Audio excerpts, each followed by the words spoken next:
দুঃখ প্রকাশ করতেও একটা বিশ্বস্ত বন্ধু লাগে। সব কষ্ট তো আর সবার কাছে বলা যায় না। কারো কাছে বললে বোঝা মনে হয়, আবার কারো কাছে বললে গোপন কথাই ফাঁস হয়ে যায়।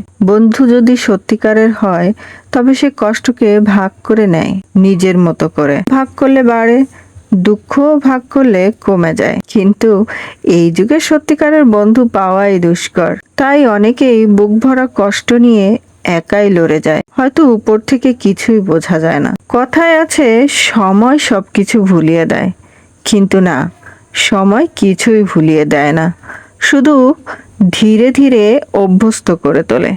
যে স্মৃতি একদিন বুকের ভেতর ঝড় তুলতো তা সময়ের সঙ্গে শুধু চুপ হয়ে যায়, মুছে যায় না কখনোই।